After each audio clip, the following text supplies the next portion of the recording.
நீங்க ஆழமாக அரசியலில் ஈடுபடுவார். திருவண்ணாமலை சுத்தி வந்து ரோடா, தெருவா எங்கெங்கலாம் அரசியல் பண்ண முடியுமோ, மக்களுக்கான அரசியல். அது வந்து வியாபார அரசியல் கிடையாது. மக்களுக்கான அரசியல் பண்ணணும்னு நீங்க பண்ணக்கூடிய நபர்.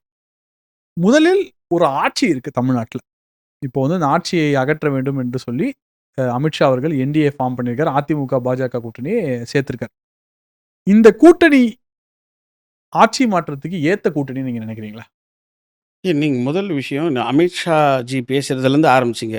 நீங்க சாமானியன்றதுனால, நீங்க சாமானியன் பேசுறதுலேருந்து ஆரம்பிப்பீங்கன்னு நான் எதிர்பார்த்தேன்.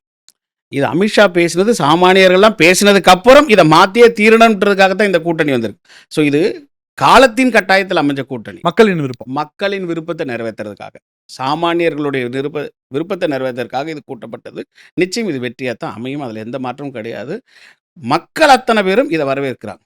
ஒரு உதாரணத்தை உங்களுக்கு சொல்கிறேன். அண்ணாமலை அண்ணன் நடைபயணம் வரும்போது பாமர மக்கள் எத்தனை லட்சம் பேர் வந்தாங்க. இன்னைக்கு அதே எடப்பாடி அண்ணன் போயிட்டு இருக்கும்போது ஒவ்வொரு கிராமமாக எனக்கு தெரிஞ்சு ஒரு நகரத்தில் 5 பாயிண்ட் அவங்க வச்சா கூட 5 பாயிண்ட்லேயும் லட்சக்கணக்கான மக்கள் இப்போ கூடுறாங்க. ஆட்சியின் எதிர்ப்புக்கு, இந்த ஆட்சிக்கு எதிர்ப்புக்காக. சரி, அண்ணாமலை நடைபயணம் முடிஞ்சதுக்கு அப்புறம் எலெக்ஷன் நடந்தது 2024ல. பெரிய ரிசல்ட் குடுக்க முடியல. சீட் வைஸ் ரிசல்ட் குடுக்க தயவுசெய்து முடியல. மன்னிச்சுங்க.